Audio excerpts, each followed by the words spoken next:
Football on Off the Ball. Brought to you by BoyleSports. Now with same-day withdrawals to your Visa debit card. You're very welcome along to the Friday Football Betting Show, streamed each week across YouTube, Facebook and Twitter. Today I'm joined in studio by Off the Ball Stephen Doyle and Leon Blanche from BoyleSports. Very good afternoon. The last one of the season. Last one of the season, yeah. I'm emotional. Well, probably a bit tired as well, Leon, I'd say, after the week you've had. It's amazing that we're here because it's been the most crazy week of football. Yeah, it's why I think it's the most watched, the most loved game in the world. I don't really see any other sport having that effect on people. And in terms of the comebacks, I mean, I thought the Liverpool game was just ridiculous. But I actually think Spurs, in terms of what they did in 45 minutes, was even a greater achievement.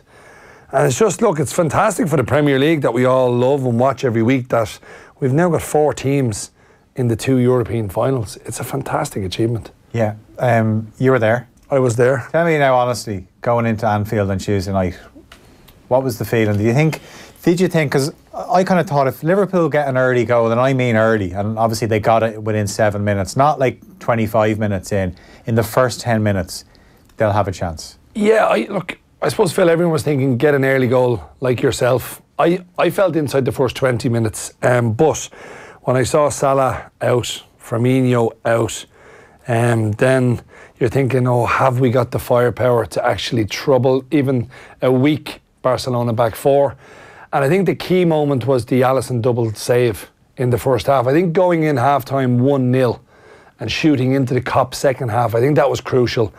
And then we were all saying at half-time, score inside 15 or 20 again. But when the second goal went in, I was kind of sitting in the main stand and we were close to the Kop. You could see the Barcelona players turn to each other as if to say, oh no, this is happening and this is going to happen. And they had no response. Obviously, I didn't expect us to score within 2.5 minutes. And then a bit of genius from the ball boy to give it to Trent. And then for a young kid of Trent Alexander's age, to have that nous and that know-how to hit that ball so fast into Origi. He made up Origi's mind that, you know, you couldn't control it, you just had to hit it. It was just, look, it was stuff of dreams. And I'm a little bit worried, however, because I think Tottenham are also the stuff of dreams. You must remember, they had 1 point from 9 in their group. And they needed 3 late goals in the remaining 3 games to get through. So you've got to take your hats off to Spurs as well. That was a phenomenal performance. Yeah, Steve, Ajax was looking, 2-0 up at half-time. You're thinking it's done here, Liverpool, Ajax, and brings on Llorente and just shows for all the beautiful football we saw, sometimes just a punt up with a bit of control. It's not just a long ball, like they know what they're doing. But Llorente, he's been on the bench for most of his Tottenham career, comes off the bench, but he was a handful, wasn't he? Yeah, I have to admit, I watched the first half of Tottenham Ajax.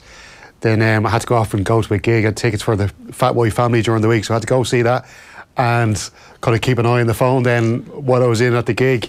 So I watched the second half then anyway when I got home, and it was just, they went direct, didn't they? It was the old-fashioned way. It was proper old school English style football. While it might not be easy on the eye, you do what you have to win, don't you, in semi-finals? It's just about winning. Semi-finals in any sport, it doesn't matter how you do it, you just win, get to that final, and then who knows what's going to happen.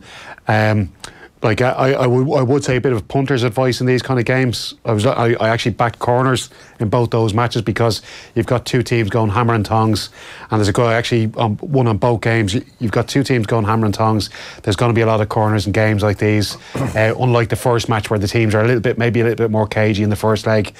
But I have to say, as a neutral, I'd be fancying Liverpool to win this. I just can't see, with the experience that they've had from last year, being there against Real Madrid. A lot of these Tottenham players haven't been in this position before, going into a Champions League final. All the pressure on them, Harry Kane's going to be fit. What do you do with him? Do you play him? Well, is he going to be fit? This is the thing. He's had so many injuries and knocks this. But he comes back very quickly. Yeah, maybe too quickly. Adrenaline gets him through I've seen it with Leinster players. Leinster players over the last few years who, they've come back too quickly from injuries, and in the long run it doesn't really help them. Yeah, but it's one game though. It is one game, and look, I know they'll do whatever they can to get him on that pitch, but I just think if you can spring someone like Harry Kane from the bench, that puts a serious fear of God into the opposition team, into Liverpool. You basically, instead of bringing on Llorente, you can bring on Kane. Exactly, yeah. Mora has earned his place in that team. He's earned his place, but I have a feeling with Pochettino, he probably will go with Kane. I think Kane will start, because there'll be such the English media, Harry's nearly back, Harry Kane's fit for Spurs, and it just, look, at the end of the day, if Harry Kane's fit, he'd probably get into most teams because he is a natural born goal scorer. But if you look at how Spurs play without him, sometimes they can be more effective. A bit more dynamic. A bit more dynamic and a bit more, like Lucas and Son and Eriksen. As a Liverpool fan, I wanted Ajax to hang on because I really felt the nerves. You could see these young kids in the second half. It definitely got to them. Yeah. The occasion got to them. They knew how close they were to going to a Champions League final. And they just looked all over the place in the second half. The other thing as well that really, and I know this might seem like a small thing to people, the one thing that really knocked me back was the pre-match ceremony at the Amsterdam Arena. And they unveiled all of these banners slowly around the stadium. They just unfurled all these banners of all the trophies that they've won over the last few decades. I'm kind of going, no pressure. That's ridiculous. What are you doing? Like, who came up with this idea? All of a sudden, you're putting all this pressure on these young players. You would not see Jurgen Klopp doing something. Like, Jurgen Klopp has done absolutely the opposite. He's told the Liverpool players, forget about the past. That's all, but we're going to create our own history here. And I couldn't believe Ajax did that. It was a ridiculous... At half-time. I think everything's going to be all right. Well, it wasn't. Just insane. Absolutely insane. And I just think it put way, as you said, the young players, the pressure on them. It really got them, I think, in the end. And look, Spurs just, whatever it was, and I could imagine that Pochettino probably gave some sort of an inspirational half-time talk. I really think... They say Harry Kane did it. Harry Kane, fair enough, yeah. Well, I think you would. I can't imagine Harry Kane giving an inspirational speech. Well, I think all you would have to do, Steve-o, was probably look at the night before. All you've got to do is look at the night before and say, listen, Liverpool scored 3 in the second half against Barcelona. We can score 3 in the second half against Ajax. And maybe they talk about Leinster winning that Heineken Cup final against Northampton. Harry Kane was in the Johnny Sexton role. I would imagine the bookies are tipping Liverpool to win the final. Yeah, they're favourites. Liverpool to win in 90 minutes are even money. I saw Spurs were 11-4, and I think the draw is around about a 9-4 chance, 13-5 chance. So look, I mean, it was funny actually. Sorry, Liam. I was with 2 mates of mine at the gig who were Liverpool fans. Okay, and I turned around to them and said, "Spurs are they're through," and they just went, "Oh no." It was like they all wanted, all the Liverpool fans wanted Ajax. Absolutely. They did not want Spurs. I think it would have been a game of football. Yeah. Whereas Liverpool, as you said, have the experience. They can go toe-to-toe with any team in the world. I'm worried about Spurs for 2 reasons. Spurs have only won 1 of the last 14 meetings. Liverpool have beaten them twice this year in the league. 3rd time lucky for Spurs. Spurs should have beaten us at Anfield. To lift the trophy, Liverpool are 1-2 and Tottenham are 6-4. Look, I don't know. It probably won't be a great final. It'll be cagey. Yeah. One thing Pochettino showed, especially at Anfield, and he showed it the other night, that if things aren't going well, he can adapt and he can tweak things. And in the first half at Anfield in the league game a couple of months ago, it was quite notable. Alexander-Arnold and Andy Robertson were having the freedom of the pitch down because they were playing against wing-backs. Yeah.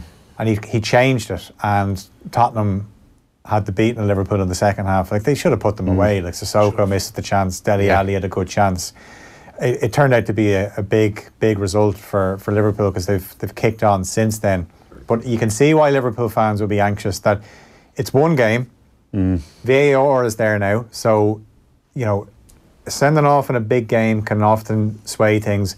I just wouldn't be surprised if this one goes to extra time. The other thing as well, I'd say, and I've criticised him a lot this season, Dele Alli, I think he's disappeared in a lot of matches this season. I think he's been really poor by his own high standards, but he was a major catalyst in the changing of that game. I thought he was excellent.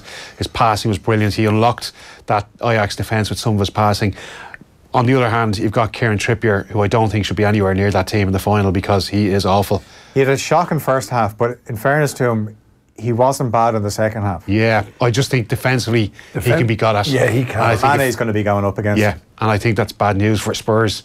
I think the middle of the park will be where this final is almost won and lost.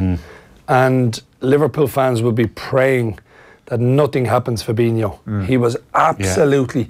You know when you go to a game and you just watch a particular player to see how he reads a game and to see where he goes, everywhere he went and everything he did was exceptional. And he did it on the yellow card. He did on the yellow card, but you know what? He didn't even let that bother him. He just played his normal game, and it was almost like, I want to get us through. If I sacrifice myself... It reminded me of Roy Keane in Turin, when he knew he was missing the final, but he dragged Man United, obviously, to the new camp, as it turns out, to beat Bayern Munich. But Fabinho, he's just... And that was the key to Liverpool's win, was the midfield battle.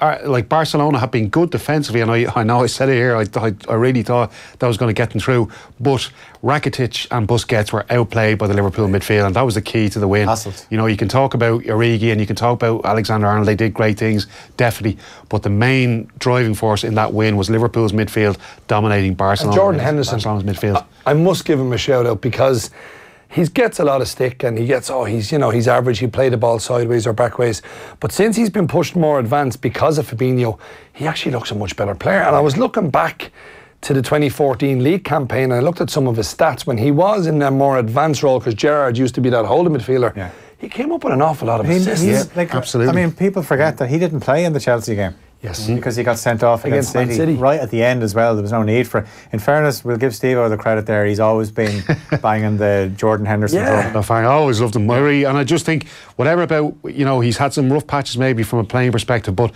one thing you'll get with Jordan Henderson is 100% effort every time he goes out there. He never ever gives up. He's just, and I like players like that just are tenacious and just put in every single bit of effort. He leaves everything on the pitch. Right, so that's the Champions League final. Then you have the Europa League final now, Chelsea and Arsenal. Chelsea needed penalties against Eintracht Frankfurt.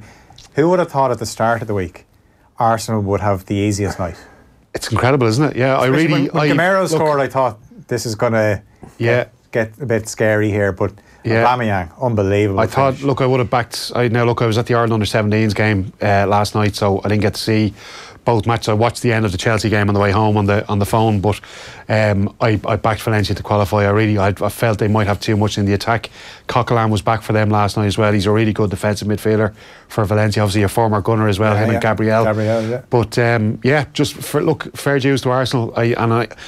One thing I will say, and we'll talk about it later on, I think the games during the week are going to have a big impact on what happens this weekend, and I think there's money to be made this weekend as well on the back of those games. I think Arsenal are a big price to win the Europa League. Yeah, I was going to get onto that. They don't fear playing Chelsea. No. They certainly don't. And I just think, you look at Unai Emery's record in this competition. 3 wins, Sarri yet to win a trophy. And I think at 21-10, Chelsea are 13-10, and the draw is 9-4. Arsenal, to me, are a massive price.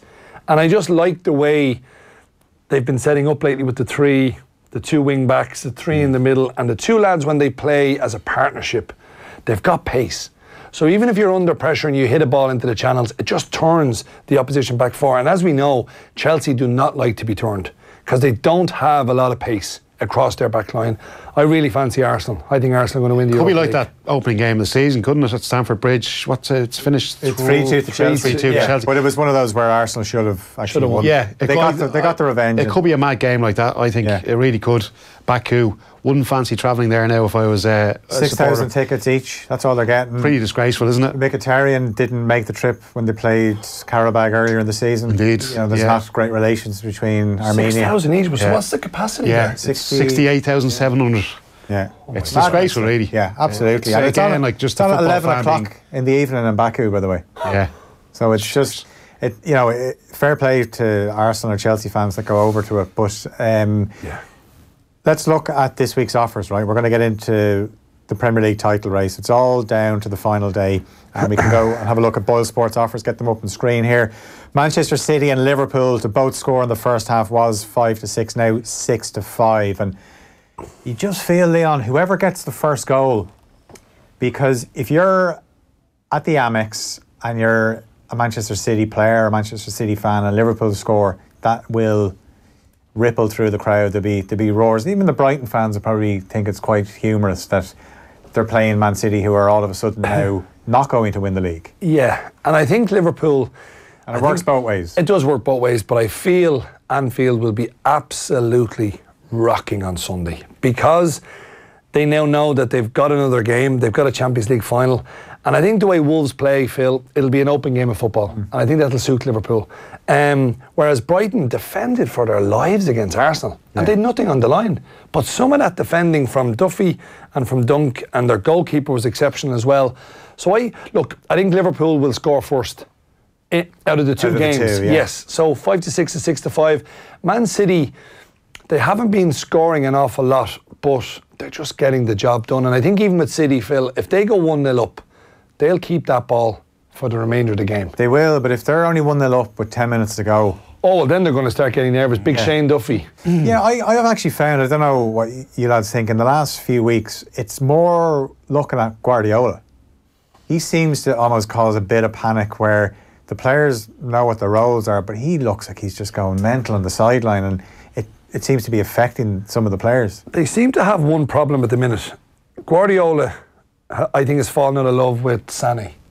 He's absolutely it's almost like he had to put him on the other night because Foden, to be fair, was very ineffective. Yeah. Now, you're going down to Brighton, and we know Brighton are physical. Now, okay, so Aguero plays. I wonder, does he play Jesus? Because Jesus is a worker, and he's not afraid to put his leg in. But do you play Foden or do you play Sané? Sané was dreadful against Leicester. He was so bad, I actually thought. And I thought he was going to get taken off. Gary Neville referenced it in the Sky commentary that he could take him off, and he had a big effect when he came on at Old Trafford. Yeah, he's just had a strange season because it's coming off the back of being left out of the World Cup, Germany's World Cup squad, and you wouldn't be surprised, Steve-O, if Sané is gone in the summer. Which we don't really associate City with losing talented players, but. I just don't think he fits into Guardiola's ethos of work. Like when he came off, he was just kind of, or when he came on, he was trotting. And you could see Guardiola, and at one point during the game, he was like, sprint, run out to the wing if you're on the wing. But I don't know. There's talk Bruno Fernandes from Sporting Lisbon. There's talk of him coming in as well. Look, on paper, you look at the two games, Liverpool Wolves, Brighton Man City. I'm going to be down at the Amex myself for off the ball. On paper, it should be 2 wins for the teams challenging for the title, and then it's game over really for Liverpool, isn't it? But after what's happened this week, I wouldn't be even touching these games from a backing perspective. Like I wouldn't go near them. I think I keep thinking back to '95 when Blackburn and Manchester United were going for the title. Yeah. And Man U went down to Upton Park. Liverpool were going to let Blackburn win at Anfield. West Ham finished 14th that season. They were mid-table. They had nothing to play for. They drew 1-1 with United, and even though Blackburn, they could have done with the win, but they lost eventually at Anfield against Liverpool, but they still won the title because United get it over the line at Upton Park.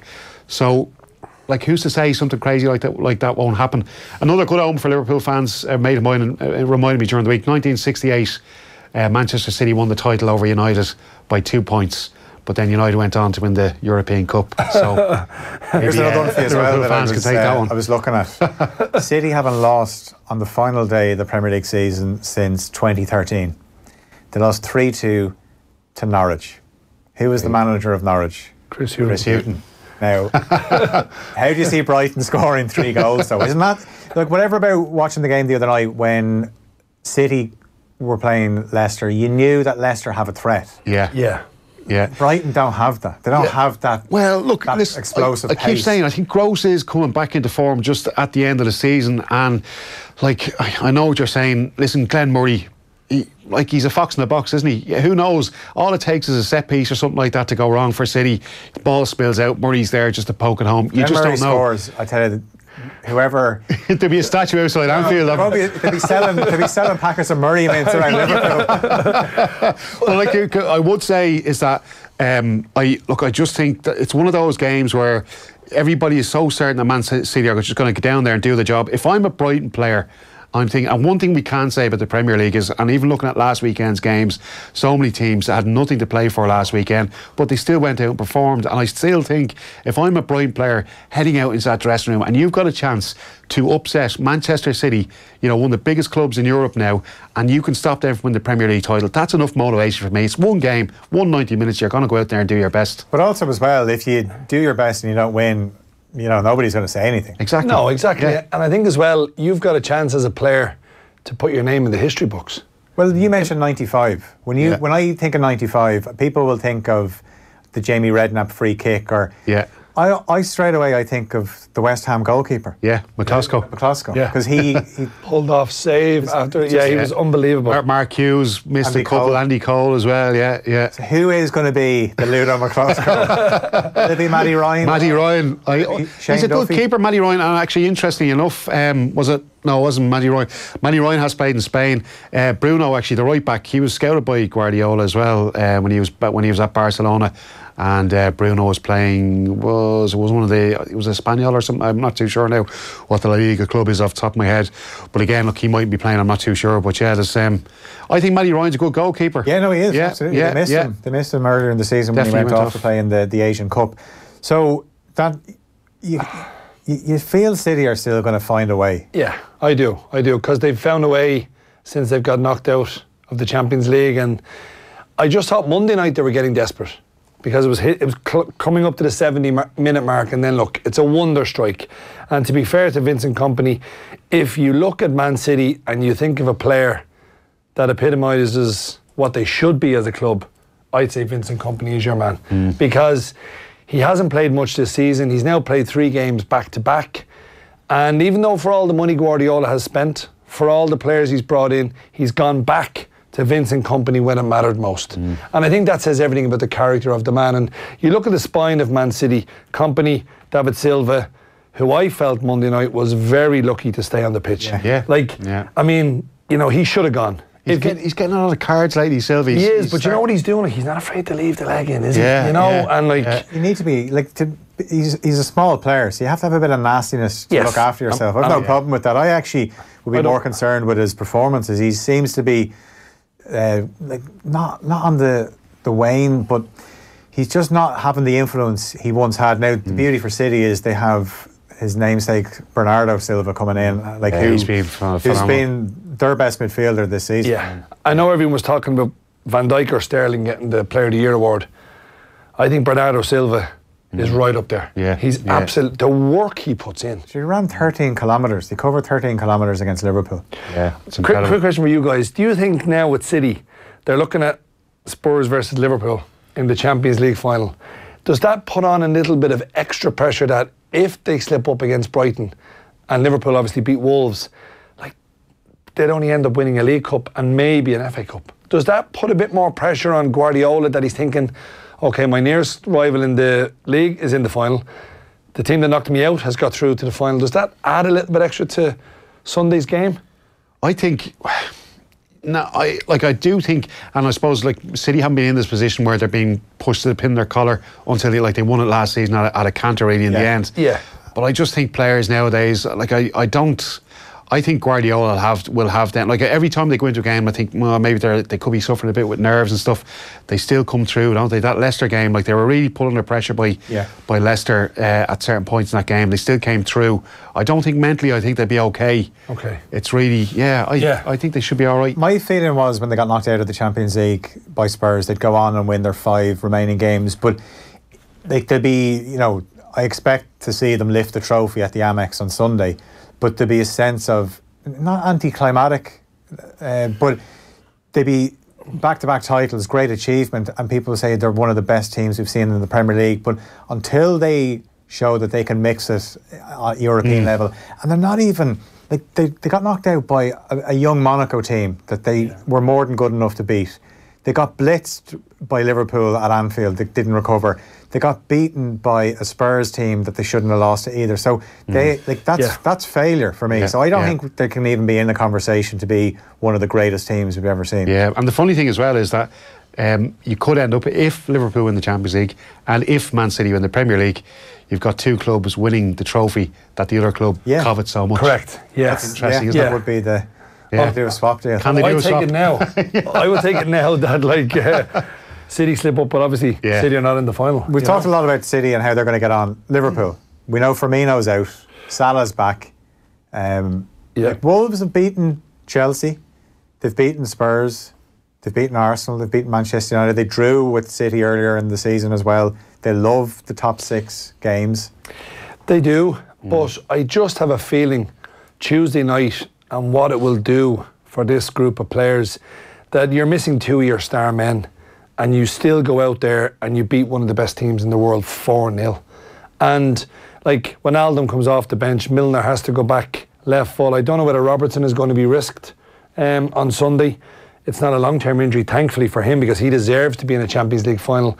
But I do feel Liverpool, Phil, I just think the crowd, I think the atmosphere, I think the pressure's off Liverpool on Sunday. The pressure's on Man City. Is that also to do with what happened on Tuesday? Because like the feeling on Tuesday night at 10 o'clock was, in the space of 24 hours, Liverpool's season could be gone, just like that, because we kind of feel that company goal has effectively won City the league, and Liverpool aren't going to turn it around against Barcelona. And sure, people say, it's been a great season, but then they'll still throw that, what have they won?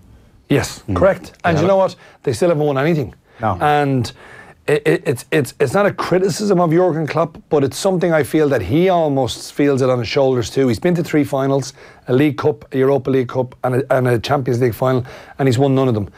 I think he has to win this final. But I think Sunday, I think Liverpool will win. And I'm now going into this game, I'm going to enjoy this game, because I think they're going to get the ball down, they're going to play, and I think there will be an emphasis from Liverpool, come out of the traps like greyhounds, get the first goal. Put yourself up on top of the table, even if it's for a few minutes. Just get yourself up on top of the table and try and inflict just that tiny bit more pressure on City. But I fully expect Liverpool to win, and I think it'll be an open game. I think maybe 3-1. Yeah, look, I think as well, and I think what happened this week will affect Spurs and Liverpool in different ways. I think Liverpool, because they've been to a Champions League final just last season, they've been there, they know what it's like, you know what I mean? Like they've had that experience already of getting there to the final, and they'll take this in their stride. Whereas Spurs, I think Liverpool will be driven on, should I say, by the Barcelona game. It's gonna push them on that little bit further. Spurs, on the other hand, I think they're going to be. It's like the Bart and Milhouse having drinking the squeegees and going on the mad bender, and then they have to come down the next day. I think that's exactly what's going to happen to Spurs this weekend.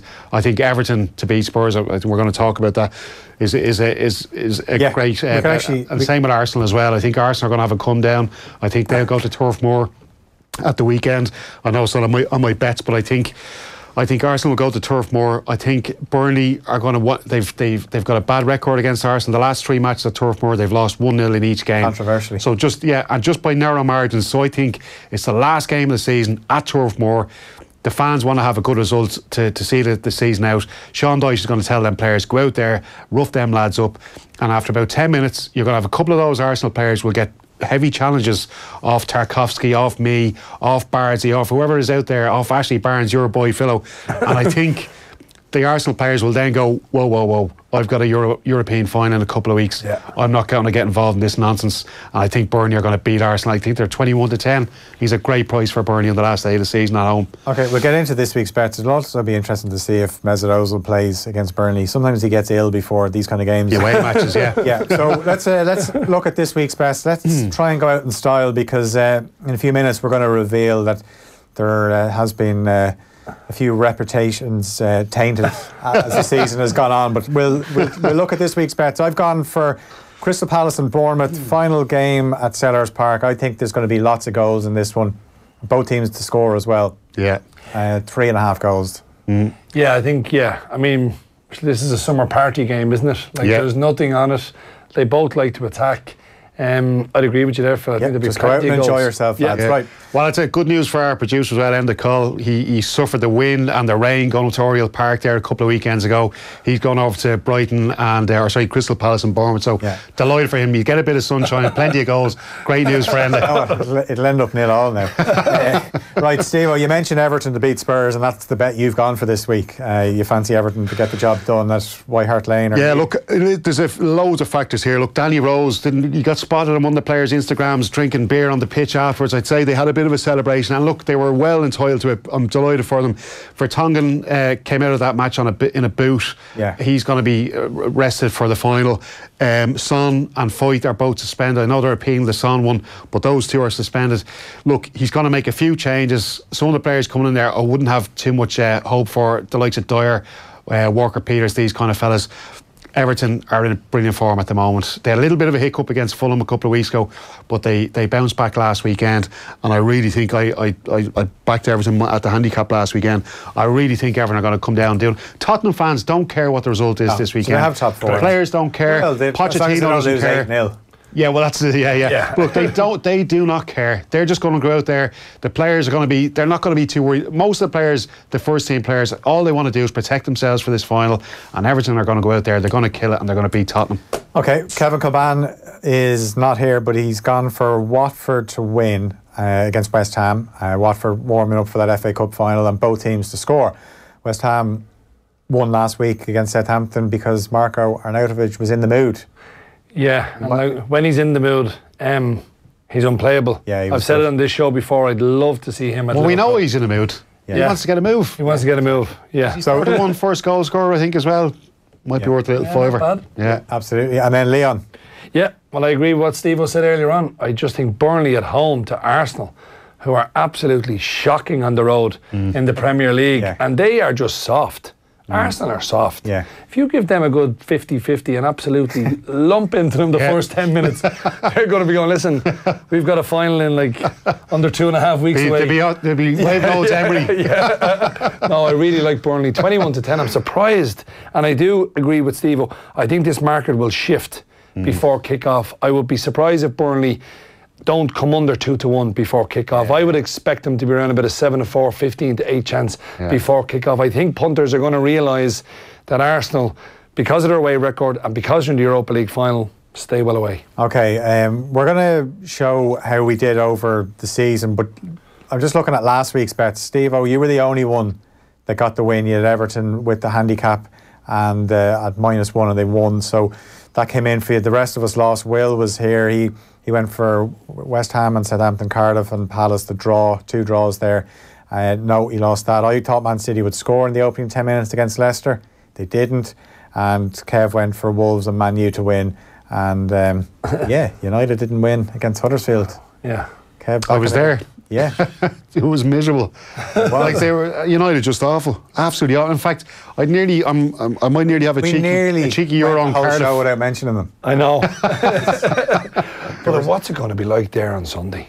I mean, Joseph, listen, play the kids, will you not? Lads, like I said, I was there at the John Smiths, myself and Brian Kerr, and I have to say, my heart went out to Man U fans. And I've been to a couple of United matches where they've been on the road this season, and the United fans travel in great numbers. They give their team absolutely incredible support, and my heart went out to them because there was lads out on that pitch over in that Huddersfield game, and they were not trying a jot. They just packed in the second half. I won't even name names, but the United fans know who they are, and I think it's disgraceful what they're doing to that club.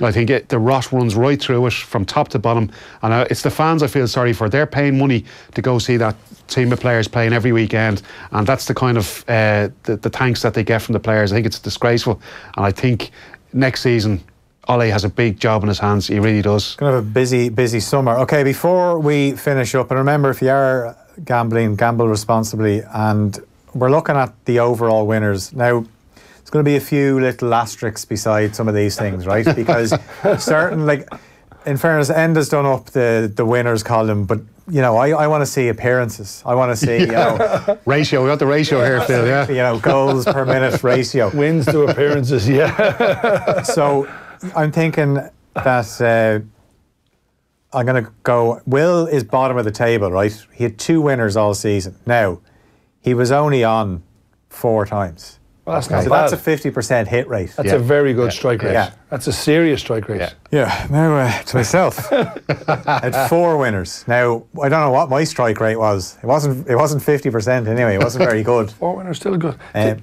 Kilbane have more than 4 winners? He did, yeah. Wow. Now what I would say about Kev is he went for trebles a lot of the time. Yeah. And then all of a sudden... Kev's never present as well, is he? No. So I don't know, has he got an advisor? Is it... Can we believe what we see? But he had 5 winners. Then we go to John Duggan, who had 6 winners, right? Now, I don't want to kick a man when he's not here, and he's not down because he's on a high now. After probably still in Amsterdam, is he? Amsterdam. He picked a lot of safe winners, like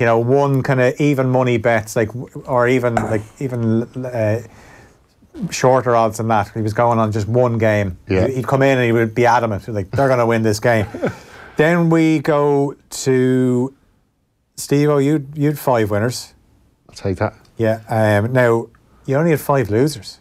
That's all right. So You've got the good hit rate as well. You're a 50% man as well. we're in the black. Very good, yeah. In the black. And now, Leon, you're top of the table. Now, like Kev, on, you Leon. had to submit a bet every week. Yes. Now, you had 11 winners.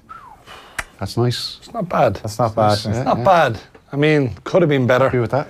Yeah, I'd be happy with that, but I was a bit adventurous most weeks. I mean, I was trying to get value. I think most of my bets, they were certainly a lot of trebles. I didn't really go for singles that much, but this week I think we're going to finish with 12, so we're just under 33%. You can leave the bike in the lockup for a while.